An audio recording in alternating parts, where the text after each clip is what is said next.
Hello students, welcome back to our channel Vigyan Pathshala, जहाँ पे आपको मिलता है क्लास 6 to 12 की फ्री एनसीईआरटी की all classes. And here I am Payal, your maths educator, and today our topic is जो कि आपका है exercise portion, the rest exercise portion of linear equation 2.4 exercise की जो रेस्ट मैथ्स है, मतलब कि 10 मैथ्स था और उसमें से 5 मैथ्स अभी बाकी है। पिछले क्लास में मैंने 5 मैथ्स करवाया था, तो वो 5 मैथ्स, बाकी जो 5 मैथ्स है वो 5 मैथ्स आज हम लोग करेंगे। Okay, so come to the first question. ये तो क्लास के हिसाब से ये फर्स्ट क्वेश्चन है, लेकिन अगर आप एक्सरसाइज के हिसाब से जाओगे तो ये 6th क्वेश्चन है। ओके, सो क्वेश्चन क्या है? There is a narrow rectangular plot reserved for a school in Mahuli village. Okay, the length and breadth of the plot are in the ratio 11:4. At the rate rupees 100 per meter, it will cost the village panchayat rupees 75,000 to fence the plot. What are the dimensions of the plot? मतलब कि आपका एक rectangular plot है। Okay, जैसे कि rectangular जैसा होता है, उसका लेंथ एक रहता है और एक रहता है आपका ब्रेथ। ओके, सो ये जो प्लॉट है इसका ये किस रेट के हिसाब से जा रहा है? ₹100 पर मीटर। ओके, एंड जो प्लॉट का जो फेंस है टोटल, उसका रेट कितना है? वो है आपका 75,000। सो आप अगर पेरीमीटर ऑफ दी प्लॉट कितना होगा? जो टोटल उसका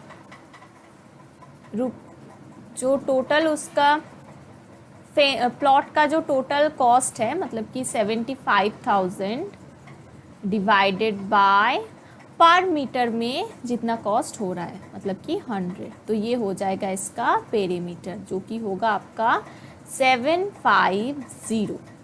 ओके, सो अब देखो, इसका लेंथ एंड ब्रेथ का रेशियो दिया हुआ है 11:4। सो लेट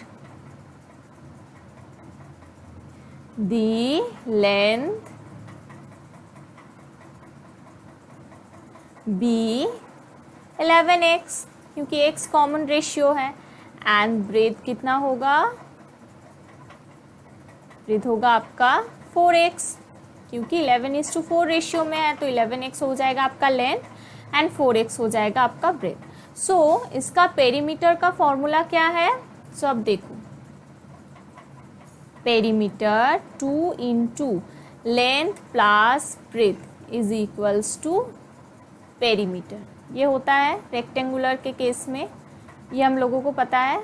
तो 2 into लेंथ कितना था? 11x प्लस ब्रेथ कितना था? 4x is equals to perimeter कितना होगा आपका? 750। ओके, सो इसको सॉल्व करते हैं। So 11x plus 4x is equals to 750 by 2, which is 2 3 ज़ा 6, 2 7 ज़ा 14 एंड 2 5 ज़ा 10। सो 15x is equals to 375 and then x is equals to 375 by 15। सो ये आपका हो जाता है 15 2 ज़ा 30, 15 5 ज़ा 75, मतलब x का वैल्यू हो गया आपका 25। सो x अगर 25 होगा तो length, what are the dimensions of the plot, कितना होगा? लेंथ आपका हो जाएगा 11x, मतलब 11 into 25 इज इक्वल्स टू 25 1 ज़ा 25, 25 1 ज़ा 25, 26 एंड 27। सो 275 हो गया इसका लेंथ। अब ब्रेथ कितना होगा? ये हो जाएगा आपका 4x, so 4 into 25 which is 100 metre. So length हो गया 275 metre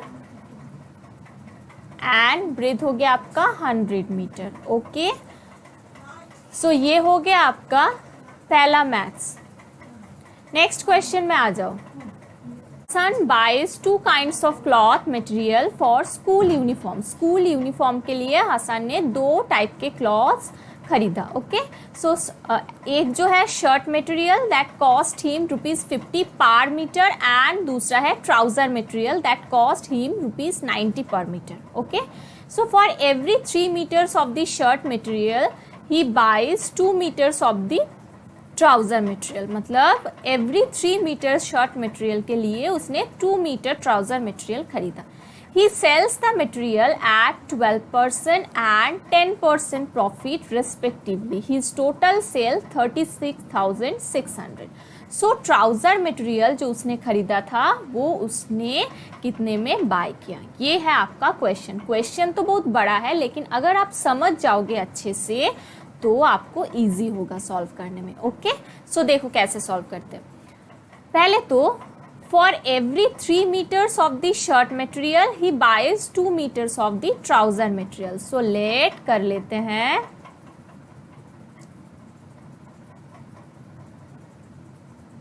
Let the cost of shirt material, अच्छा शर्ट ही लिखो। Okay, let the cost of okay shirt material कितना है 3x, x कॉमन रेशियो है और 3 मीटर उसने खरीदा था, सो 3x। तो ट्राउजर मटेरियल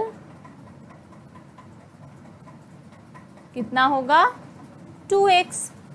ओके, सो ये हो गया shirt material 3x and trouser material 2x। Okay, अब देखो उसने 50 पर मीटर में शर्ट मटेरियल खरीदा था। ओके, सो 50 पर मीटर शर्ट कॉस्ट, ये हो जाएगा आपका 50 इंटू 3x। ओके, तो ये कितना हो जाएगा आपका 150x। अब देखो, अब उसने 90 पर मीटर में 90 पर मीटर उसने ट्राउजर खरीदा था। ओके, सो इसका कॉस्ट कितना हो जाएगा, देखो 1 मीटर मतलब कि 1 मीटर का कॉस्ट है 90 रुपीज। ओके, सो ट्राउजर कितना खरीदा उसने 2x, सो इसका क्या हो जाएगा 90 into 2x which is 180x। आया समझ में? सो देखो एक बार और मैं फिर से बता देती हूँ कि पहले तो shirt material and trouser material 3x and 2x जो रेशियो था उसमें हम लोग लिख लिए। ओके, अब 50 पर मीटर में उसने शर्ट खरीदा, तो शर्ट 1 मीटर का होता है आपका 50 रुपीज, तो उसने खरीदा कितना 3x, तो 3x का कितना होगा 3x into 50 which is 150x। And then 90 per metre में उसने ट्राउजर खरीदा। ओके, सो 1 मीटर का कितना होता है 90, सो ट्राउजर कितना उसने खरीदा था 2x, so 2x into 90 which is 180x। Okay, इतना क्लियर हुआ, 150x shirt and 180x trouser. Okay,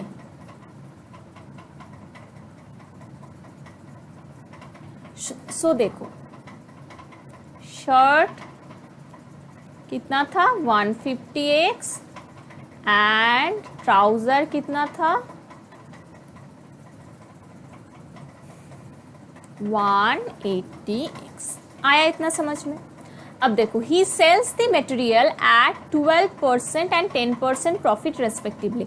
मतलब उसने रेस्पेक्टिवली का मतलब है पहला जो शर्ट उसने खरीदा उसको उसने 12% प्रॉफिट में बेचा एंड देन जो उसने ट्राउजर खरीदा था उसको 10% प्रॉफिट में बेचा। ओके, सो 12% प्रॉफिट।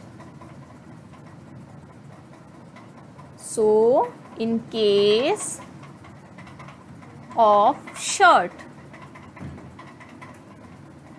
selling price SP कितना हो जाएगा आपका 150 100 प्लस 12 बाय 100, मतलब 100 था और 12 जो उसने प्रॉफिट किया, सो 100 plus 12 divided by 100 into 150x, so which is 112, 0 and 0 गया तो हो गया 112 बाई 10 इंटू 15x, 5 2 ज़ा 10, 5 3 ज़ा 15 and 2,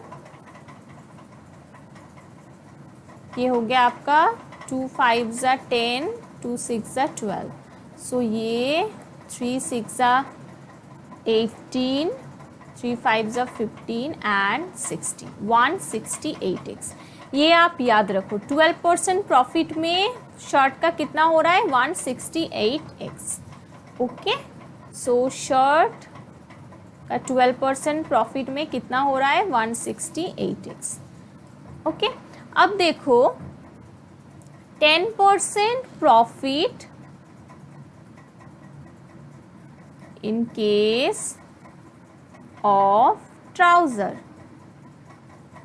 okay, so SP selling price कितना होगा, 110, मतलब 100 प्लस 10 डिवाइडेड बाय 100 इंटू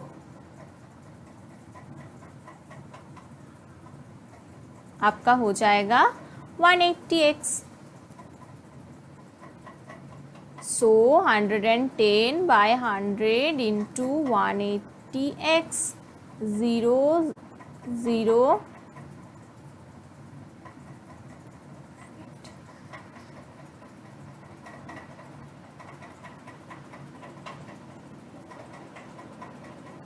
सो देखो 110 by 100 into 180x, 0 0 and then 0 0, so 11 8 ज़ा 88, 11 1 ज़ा 11, 8 1 9, so हो गया 198x। so 168x and 198x। Okay, so shirt का कितना हो गया, 168x, ट्राउजर का कितना हो गया, 198x। ओके, सो अब देखो his total sale is 36,600, so 168x plus 198x उसने जो सेल किया था टोटल, ये हो गया आपका 36,600। सो इसको ऐड करो, 6 6 3 x is equals to 36600, so x is equals to 36600 by 366। ये अगर आप सिंप्लीफाई करोगे तो हो जाएगा 100, तो x निकल गया 100। So how much trouser material did buy, आपको याद है उसने कितना ट्राउज़र खरीदा था, 2 मीटर्स ऑफ ट्राउज़र मटेरियल उसने खरीदा था। ओके, सो 2 मीटर्स उसने ट्राउज़र मटेरियल खरीदा था, मतलब कि इसको हम लोगों ने 2x लिया था, सो ये हो गया आपका 2 into 100 विच इज 200 मीटर। आया समझ में?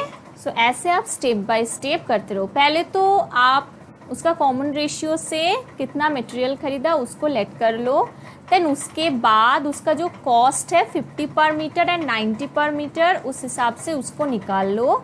Then the third step is which is आपको जो प्रॉफिट किया गया है उस हिसाब से, जैसे कि 12% एंड 10%, उस हिसाब से आपको सेलिंग प्राइस निकालना है।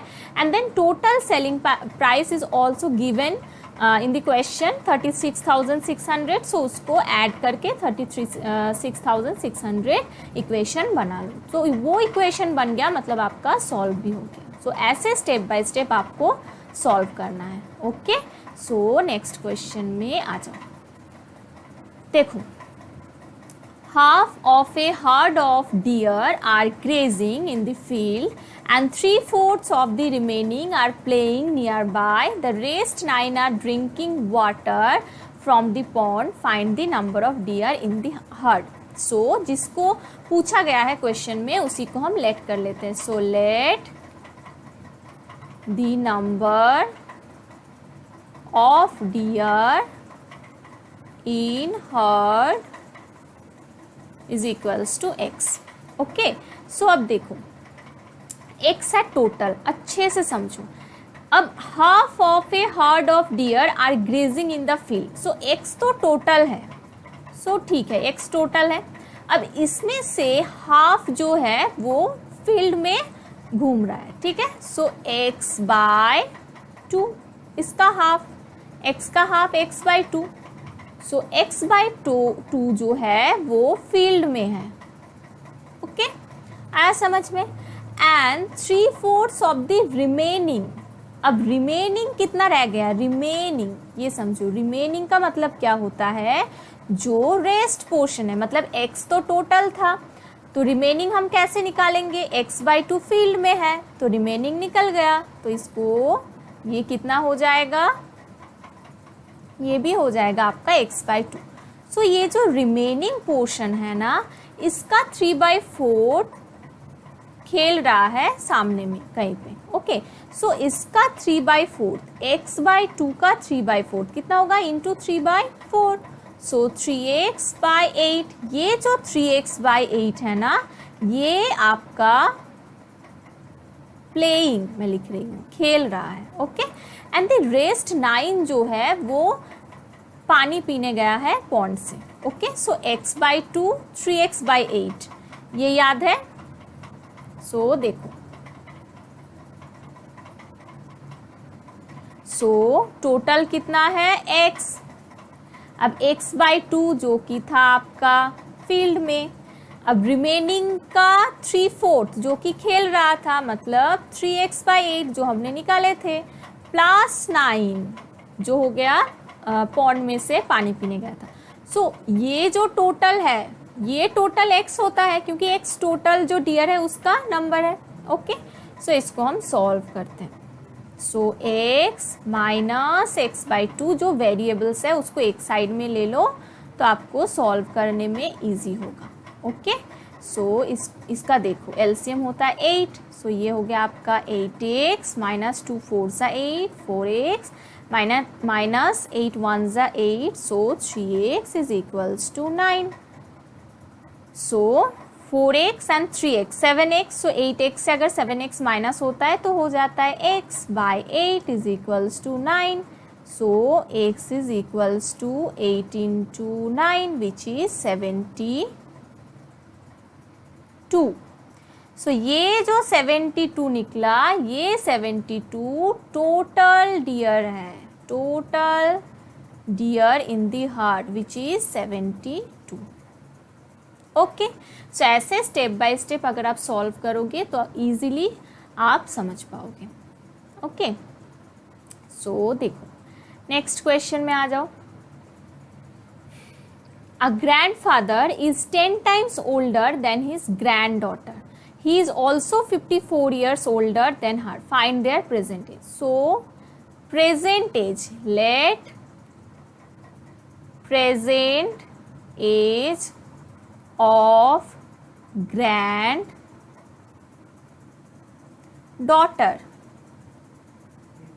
कितना है, x, हम लोग x एज्यूम कर लिए।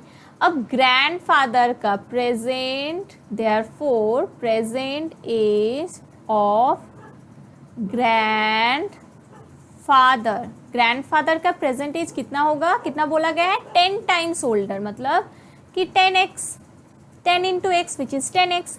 अब ये जो ग्रैंडफादर है वो 54 ईयर्स ओल्डर है ग्रैंड डॉटर से, मतलब कि 10x is equals to x plus 54, 54 years ज़्यादा एज है उनका। Okay, so 10x minus x is equals to 54, ये तो बहुत ही ईजी है, and then 9x is equals to 54 and then x is equals to 54 by 9 which is 6, 9 6 है 54.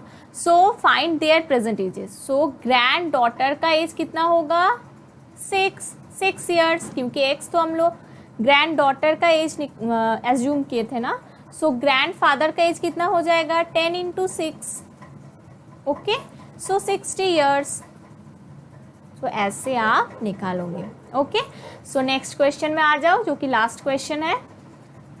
देखो, अमन्स as is 3 times his son's age.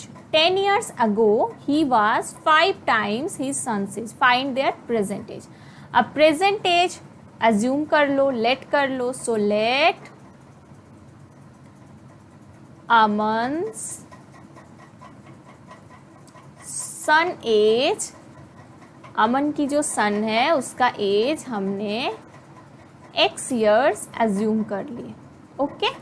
सो अमन्स का एज कितना होगा, अमन्स एज कितना होगा, प्रेजेंट एज। सो ये जो एज्यूम किए हैं ना, ये आपका प्रेजेंट एज है, ओके। सो अमन्स का एज कितना होगा, is 3 times his son's age, मतलब कि 3 into x which is 3x। अब देखो 10 ईयर्स अगो, सो 10 ईयर्स पहले अमन्स के सन का एज कितना होगा, x माइनस 10, एंड अमन्स का एज कितना होगा 3x माइनस 10, होगा कि नहीं, 10 ईयर्स पहले, ओके। इतना तो आया समझ में। अब 10 ईयर्स अगो ही वाज, मतलब अमन का जो एज था 5 टाइम्स था ही सन्स एज। सो अमन का एज तो 3x माइनस 10 था, सो उसका एज उसके सन के एज के 5 टाइम्स था, ओके। सो सन का एज है x माइनस 10, उसका 5 टाइम्स, मतलब 5 into x minus 10, very easy. So देखो सॉल्व करो डिस्ट्रीब्यूटिव प्रॉपर्टी से।